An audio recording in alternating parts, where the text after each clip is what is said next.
to our monthly installment of our webinar, our Health Talk series that are designed to give our existing practice members access to more information, how to speed up results, decrease stress exposure in life, create new healthy habits in conjunction with getting spinal adjustments, as well as provide information to people who are not our practice members and who are seeking answers to some of those questions about what do I need to do in order to be as healthy as possible. And I would say that one of the most consistent questions, topics that does come to the forefront is diet, the things that we put into our body. And I don't like saying diet because then some people get this idea about having some type of restrictive caloric intake around the foods you eat, but we want to refer to it as nutrition and health. What are the things that you can put in your body that support a healthier you? And this is a very good question that I like to ask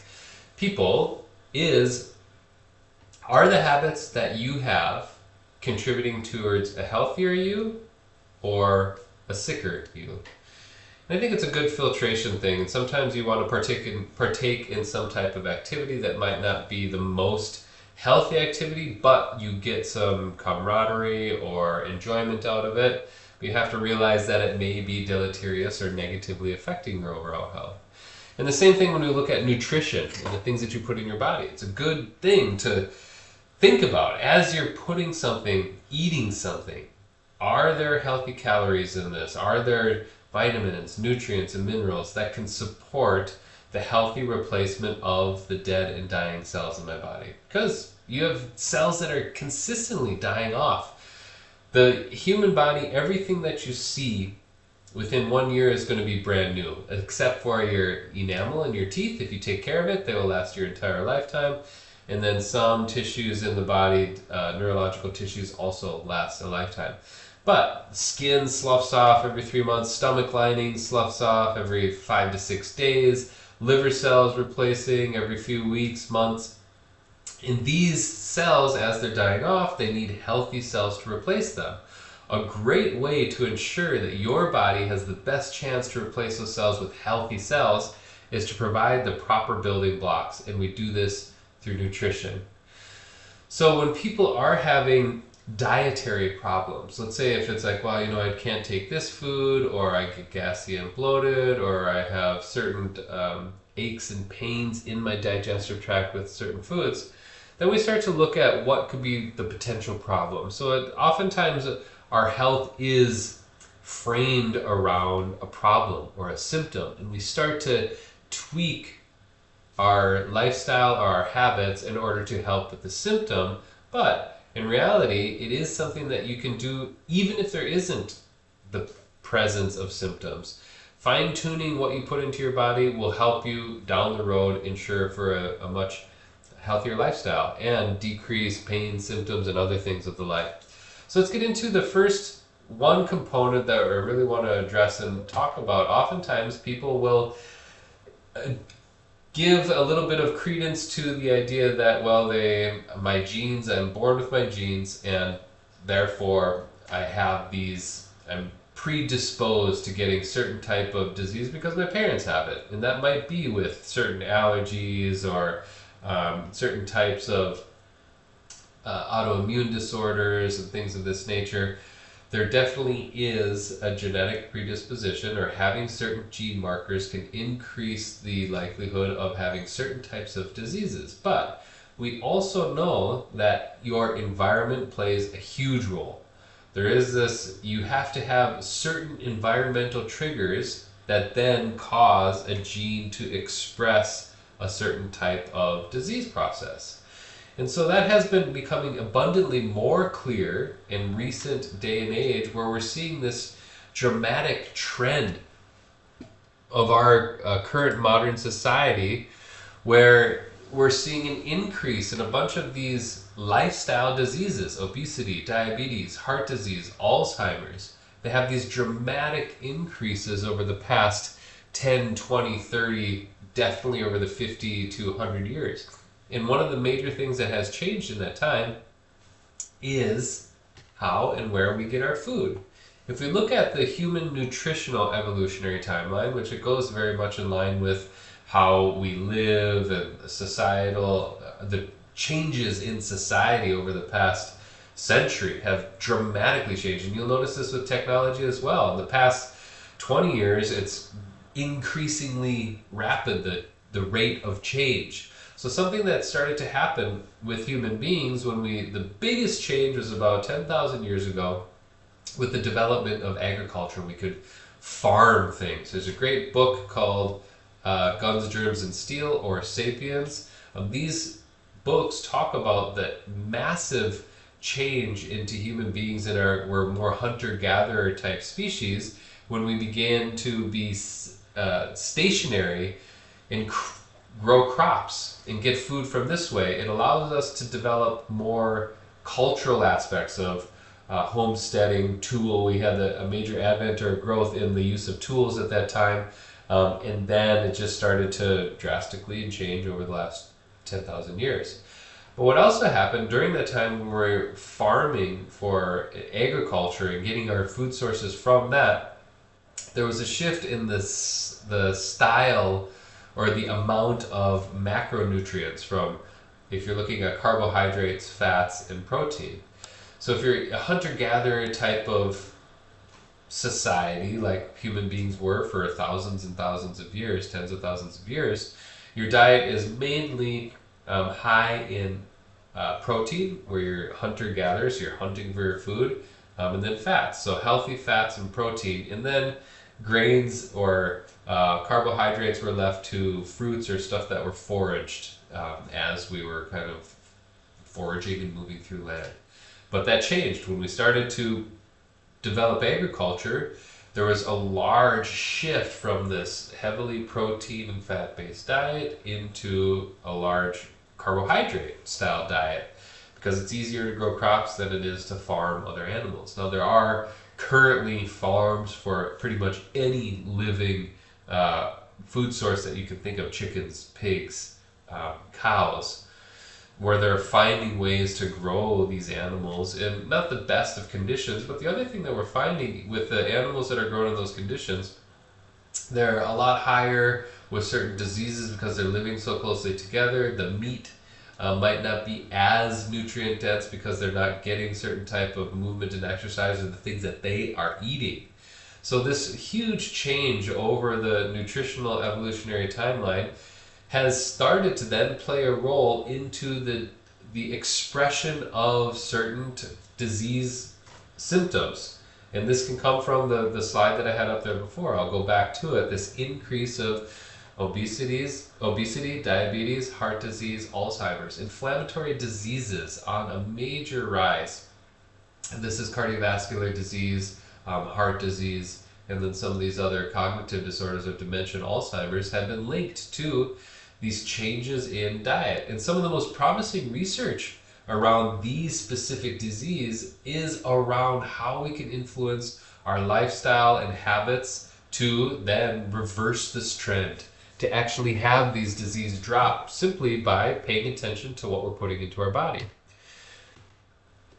So a great analysis, if you want to get a deeper dive into the transition of the evolution of the human diet and nutritional profile, these are the books that make a dramatic case, a compelling case for how the change was good and allowed a lot of change. But now that we do know that a long-term exposure to diets that are rich and high in carbohydrates, how it can negatively impact us, these books give you a bigger understanding about why that might be. So Sapiens, and then Catching Fire, how cooking made us human. We were able to, when you cook protein, the quote there is, cooking increases the number of calories in the food available to the human digestive system. So it helps to break it down a little bit in the cooking process. So it reduces the energy cost of digestion, and we're able to metabolize the things that we're eating and use it better for exactly like I said. The food and nutrients you take in is critical towards helping replace dead and dying cells with healthy new cells. So if we have more nutritional, if it's vitamins, minerals available to us, and it is at a less energy expenditure, that's a huge reason why we've had massive develops in the human species over the last 10,000 years, and then how we can start to tap into what the positive changes of implementing some of these dietary ideas that we evolved to adapt to. So, whoops, sorry here. So the biggest take home that from today, and we'll get into the specifics of how and what to best supplement your diet in order to be as healthy as possible. But the biggest take home is just eat real food. If you look at something in a store and it looks like it's been overly processed, it's in a vacuum sealed container and it's going to have an expiry date of 1 year from now, as compared to a raw, uncooked fruit or vegetable, I'm sure you know what is going to have a higher nutrient profile. And aside from, it doesn't get more complex than that. Obviously, there are things that have increased effectiveness as far as their antioxidants and these whole superfood category or dietary fiber and these things, we will get into that. But if we're looking at what is healthier, something that comes from a package or something that is in the fresh produce section, guaranteed you almost without a doubt can say that something in the fresh produce section is going to be healthier for you. And we want to get into why that is. And we'll get into specifics in just a minute. But you want to, if you're eating purely processed food, if you look at your day to day and it's like, well, I'm eating some noodles, and then for lunch I have maybe whatever, fast food, you're eating from McDonald's or Burger King or something like this, and then for dinner you're eating some type of processed food, and you're not getting access to the fresh produce from fruits and vegetables or good sources of protein through cooked meats, things like this, then you know that the food that you're eating, it does fill you up. It can get to a point where you're eating and you feel full, but are there the nutrients in those foods that help to replace the dead and dying cells? And when we look at the macronutrient profile that helps people regenerate those tissues to the best of their capability, we want to look at having more proteins than you would generally think. Carbohydrates is at the smallest ratio there, and then 65% of healthy fats. Now, when we look at this, it's like, wow, I'm eating mostly fat. No, it talks about the percentage of nutrients from the calories, percentage of calories from these nutrients. So healthy fats are very high in calories. So if you don't have to eat very much of those to occupy 65% of your diet. 25% of your calories coming from proteins. So that would be, hopefully you can do your best to eat wild, organic, free-range, hormone and antibiotic free. So, and that's something when you go into a store, generally they will list it. If it's a free-range chicken, they'll have free-range eggs. If it's a cow that is grass-fed, is generally can be more free-range, or they're raised in a grazing area. If you do have a capacity in where you do live to have certain types of wild game, maybe elk or caribou or venison, these things that can be brought in from a hunt. I know that in heavily populated areas, this might not be the most feasible option, but when you go to the store, they do have it listed where it comes from and the type of conditions that it was. If it's a farm-raised salmon or a wild-caught salmon, it will say that on the packaging. So breaking up and looking at the percentage of calories that come from these macronutrients. Now, and look at the 10% of your calories coming from carbohydrates, non-refined, mostly vegetables. So when you're looking at carbohydrate intake, you want to try to get fruits and vegetables as opposed to having some refined, if it's like pasta or breads or starch, refined starches that come from that. Because if you buy a overly refined carbohydrate from a store, something that they oftentimes do with the recipe is to make it more palatable, they make it taste better. And so there are additives, maybe more sugar, things like this, that decrease the nutritional effectiveness of just getting carbohydrates. And the other component of healthy eating is something that I think almost everybody would agree that having water is part of living a healthy lifestyle. But how that is, when we look at nutrition, we consider every single thing that you're putting in your body, good or bad. That's another thing I do want to touch on. It's like, if people have some type of disease that's related to their diet, it's usually due to either a toxicity or a deficiency.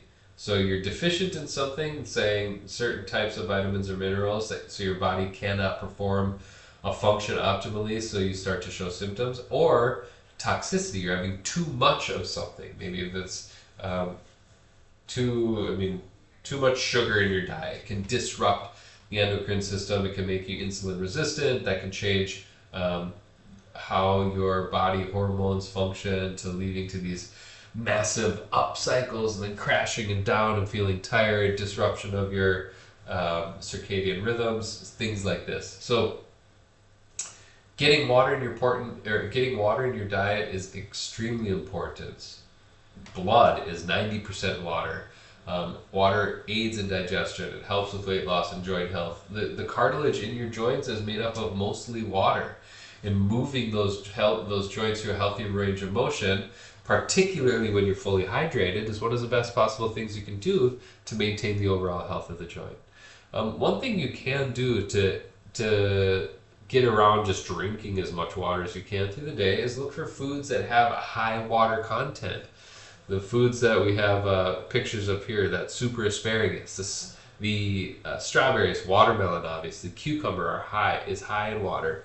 Lettuce, a green leafy, something that has a little more, like iceberg lettuce has more water than, say, rocket or something like this. Tomatoes are high in water.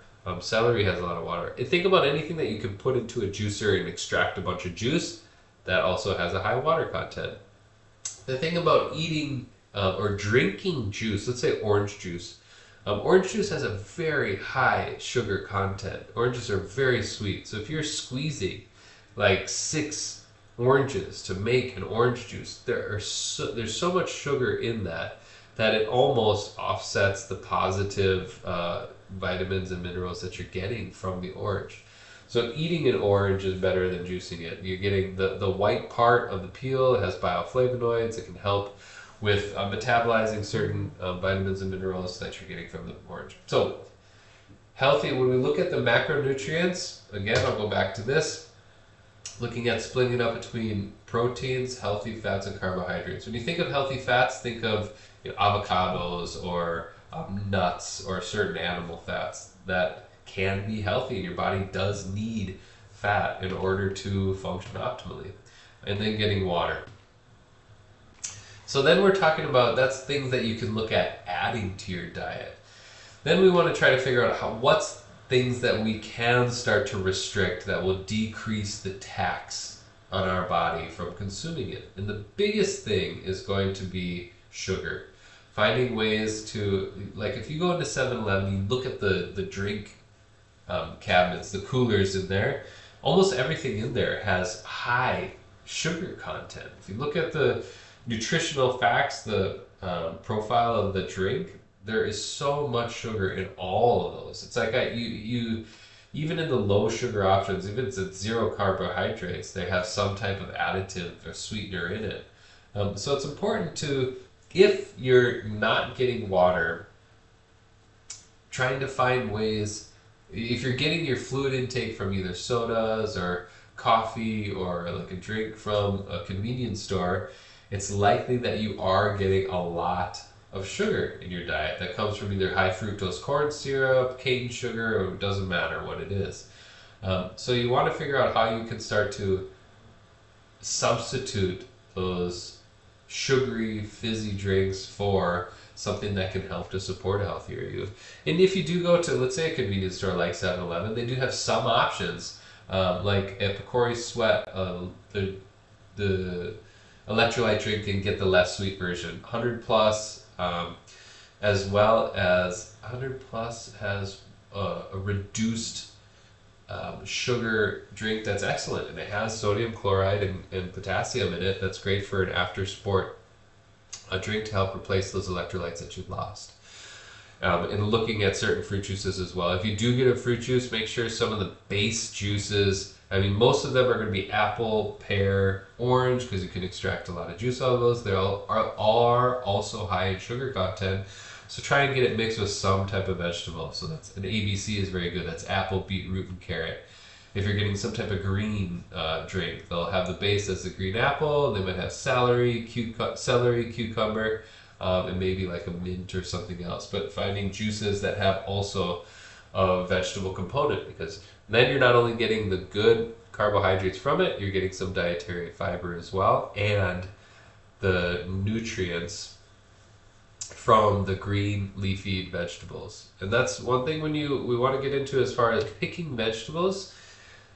A general rule of thumb is that the more colorful the vegetable is, the higher the nutrient and mineral content is. So that if you look at something like dark green leafy vegetables, spinach, kale, certain types of bok choy, or these other greens that are used in Chinese cooking, kailan, are excellent. They're high in nutrient content. Spinach has a ton of it has vitamin C. It has calcium. You know, oftentimes people think, well, I have to drink milk to get my calcium intake. And that's not true. There's calcium in spinach. You eat that, it's more bioavailable for the body, and you can metabolize it better. So when you look at vegetables, it's best to find something that is locally grown and in season. What that means is that it's not flown halfway across the world in order to get to you to be the right ripeness. So there isn't as much stress or effort put into getting that fruit or vegetable to you. So looking at the best way to prepare them also is going to be either raw, steamed, baked, or grilled. Frying vegetables, if you're frying certain vegetables in oils, it can break down the healthy vitamins and minerals, so they aren't as nutrient dense for us, for human beings. So looking at some of the things that I've listed there: eggplant, beets, carrots, broccoli, cauliflower, Brussels sprouts, peas, onions, red bell pepper. If you're looking at onions, a red onion has more, because it has more color, there are more nutrients in it. Spinach, and then yellow squash. The other thing we have to be concerned about is not only what we take or what we're putting into our body, but where the produce is grown and how do they protect it. Because like I said, either you are deficient or toxic, and that is going to lead to some of the changes that may be present in your overall physiological processes. If you're exposed to a certain type of pesticides, you can develop autoimmune disorders, you can develop adult onset allergies, or certain things because it is disrupting your physiological processes. So fruits that are high in pesticides are listed on the top: apples, bell peppers, celery, cherries, grapes, nectarines, peaches, pears, potatoes, red raspberries, spinach, and strawberries. So it's a very good idea to get some type of fruit wash, and soaking the fruits or vegetables, in addition to having some wash in there that will help to clean off the pesticides. There's a very cold storage, a grocery store sells a very good fruit or produce washer that you can make sure you're getting rid of the pesticides. Lowest in pesticides, from the bottom 12 there, are just the least exposure for types of toxins from pesticides. So asparagus, avocados, obviously you're peeling off the rind, you don't eat that. Same with banana. Kiwi, mangoes, you're peeling off the rind. Onions, papaya, pineapples, peas, corn, and cauliflower. So looking at just finding fruits and vegetables that make the most sense, that are easily accessible, and then if you're looking on the margins, you want to find a way to reduce your stress exposure, find something that is in the lower pesticide cycle. So I had talked about toxicity. The other thing I mentioned is deficiency. If you are deficient in certain critical vitamin and nutrients, you will have developed some type of disrupted physiological process. The most deficient mineral that we have within our body, or nutrient that we have, is omega-3 fatty acids. in omega-3s, you can get them naturally in your diet from eating fish, mackerel, salmon, cod liver oil. But oftentimes you have to eat such a high content of those to get to the dose that is necessary for a healthier. I mean, omega-3s are good for literally everything. It's a healthy fat that helps with hair, skin, teeth, nails. It helps with other inflammatory disease markers. So getting enough omega-3 is critical. And what the recommended daily dose is around 2 grams. So it's very difficult to get that much omega-3s from eating these full whole food sources, so supplementing them is necessary. And two, it's an easy and accessible supplement. You can get it from almost anywhere. I order mine from iHerb.com. They ship worldwide. It's not expensive. It's something that you can just add in. You're taking it daily to make sure you're getting. I take 3 grams per day, and that just can drastically improve your overall experience of living. Omega-3 fatty acids also support immune system function, certain neurological functions. So it's a critical thing to take. And we'll see some of the benefits. There's great studies out there that you can look at and research. When we're looking at foods, there are a few do's and don'ts that we want to consider. Now, in my book, it's easier to do the do's, because if you already have things that you're on the don't list, cutting them out is quite difficult. So start by adding things in, consuming vegetables, trying to get at least, if you're eating 0 vegetables, trying to get some type of a daily dose of fruits and vegetables. It can be something as easy as starting your day with a banana, and then some type of veggie for lunch.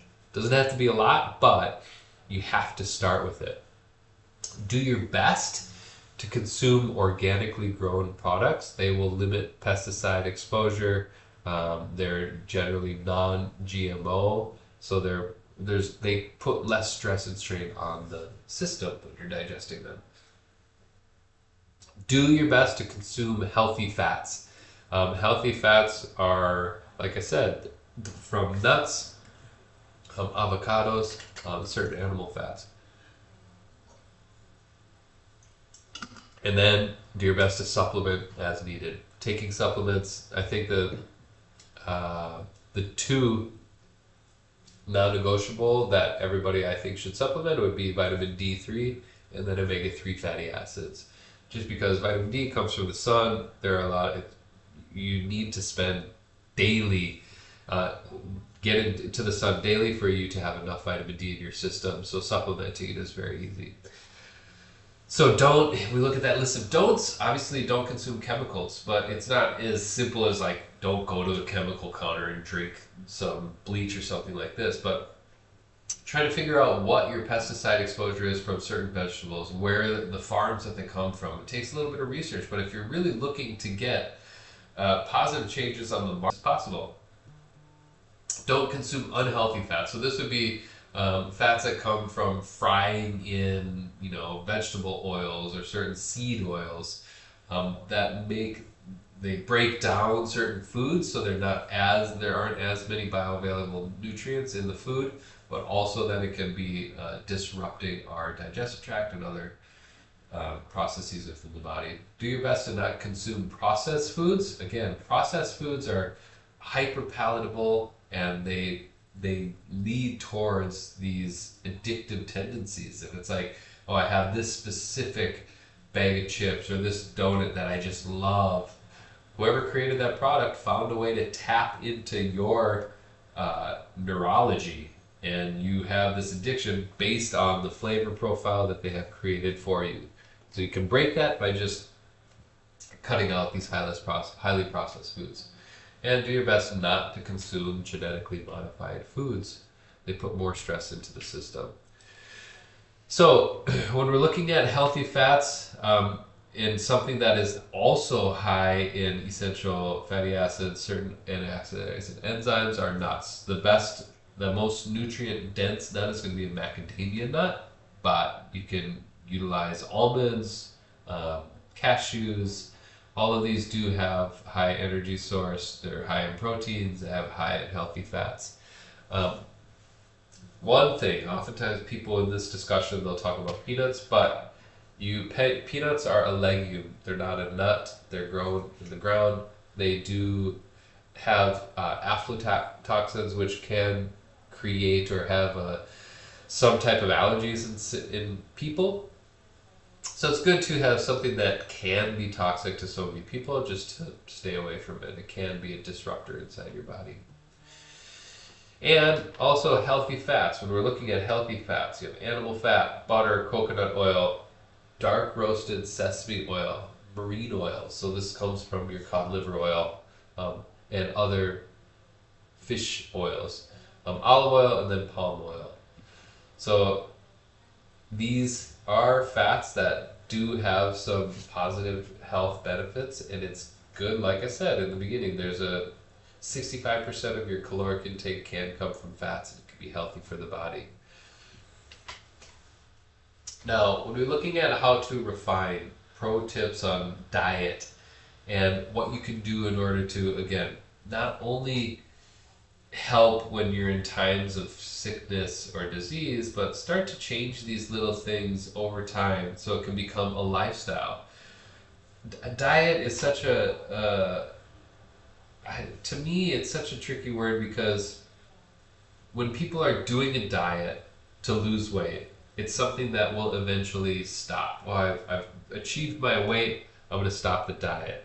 But the best, most sustainable diets are creating new habits that are going to last you for the rest of your life. Not like doing this ridiculous caloric restriction because I'm only eating meat, or I'm only eating whatever the case is, lemon water, I'm on a water diet. Those things can have some benefit for short durations, but if we're looking at sustainability through life, you want to find a way to get balanced, healthy, nutritional plate with each meal, and doing your best to maintain that for the long term. So obviously the healthier meals are the meals that you cook at home. Anything that's done outside is generally fried in a bunch of vegetable oil or seed oils. So cooking at home, you know what goes into it, you're picking out the produce. So it can be boring, like I only know how to cook this. But something that, this is where AI can be extremely helpful. If you're going to ChatGPT to help with an ideation on creating a menu, or if you say, okay, well, I want to hit these markers for protein, carbohydrates, and fats, and these are the ingredients that I have access to, ChatGPT or AI, they'll create you a menu. They'll create you an ability, they'll put together recipes, they'll put together ingredients, and it makes it very easy these days to experiment and try new things by cooking them out, as opposed to getting food out. I know that Singapore is a culture where food and going out is very normal. I understand that. And there are very healthy options. Even if you go to a hawker center, I mean, eating chicken rice is there are carbohydrates from the rice. You're getting protein. In a lot of places where you can get a side of veg, if it's at Kailan or whatever, steamed vegetables, that's a full balanced meal right there. So it is something to where you can find healthy options even at a hawker center. Do your best to stop drinking soda or bubble tea is crazy. When I see a new bubble tea store open up and there's a queue for an hour, it always blows my mind. And yes, I understand that I might not get it, but if we look at the sugar content in that drink, that's what influences flavor to the most extent. Same with Starbucks. Their sugary coffee drinks taste good because of the sugar content. So we have to look at, if somebody's trying to do their best to restrict calories in order to lose weight or build muscle, you rarely consider how calorie dense these sugary beverages are. Sugar has a ton, especially if it's distilled into a beverage or dissolved into a beverage. It's going to have drive your calorie intake way up, and there are very little health benefits of getting too much sugar from beverages. So that brings us to the next one, and saying goodbye to the all-white boring foods. So the all-white boring foods, we look at the heavily processed. If you go to a bakery aisle in a grocery store, those heavily processed foods, they've been extracted of all their nutrients. There's no color in them. So think of your plate. The more colorful it is, the more nutrient dense your diet is going to be. And then doing your best to pick up some dietary fiber through vegetables and whole grains. And this last one, number 6, is probably the hardest in Singapore. Hit up the local market for a fresh bounty of fruits, veggies, and meats. There aren't a lot of, you can go to the wet markets. The wet markets don't, it's not a lot of locally grown stuff, just because we don't have a lot of farms in Singapore.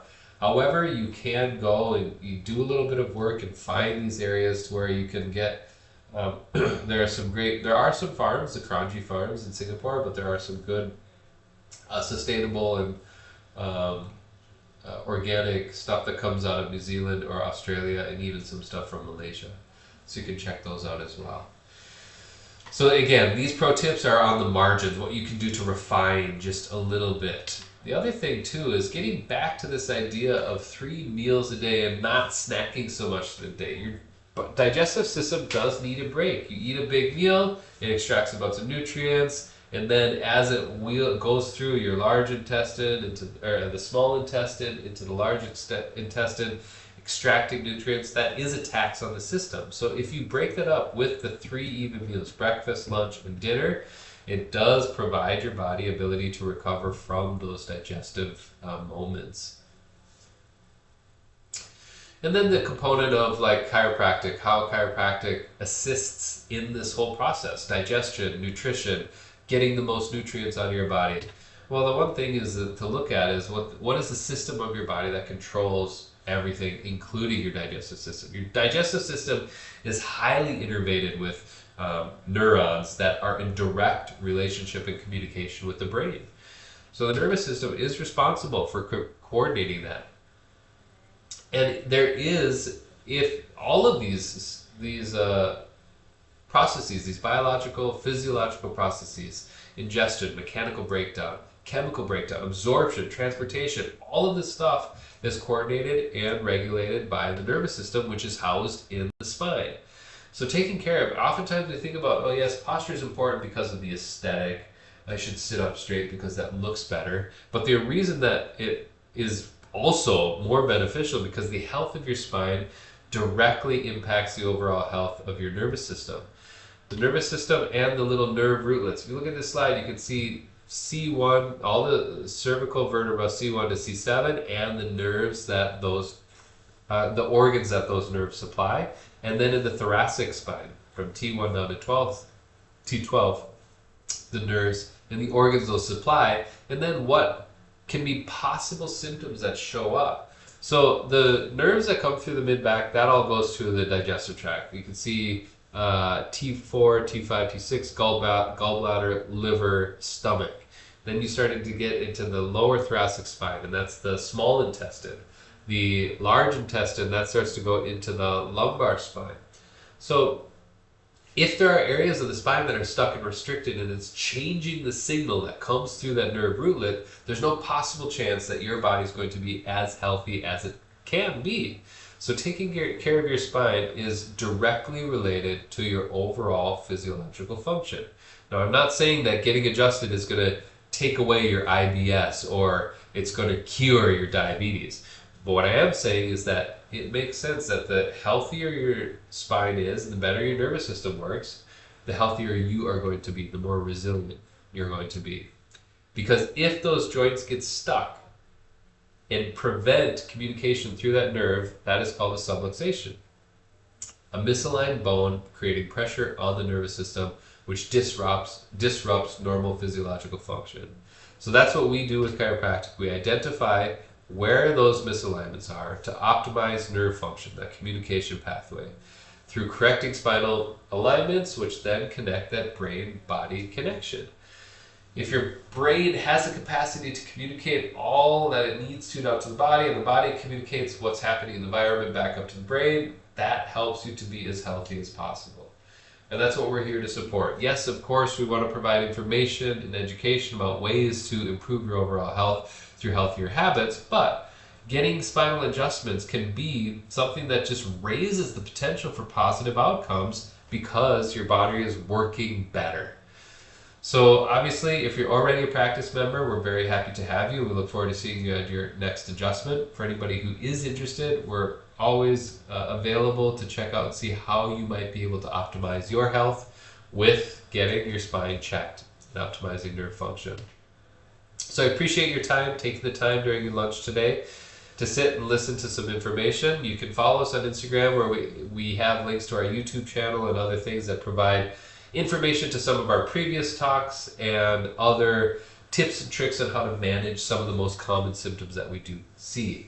So with that, I'm going to wrap up. We do have a question box. If anybody does have questions, feel free to chime in and I'll do my best to answer those questions.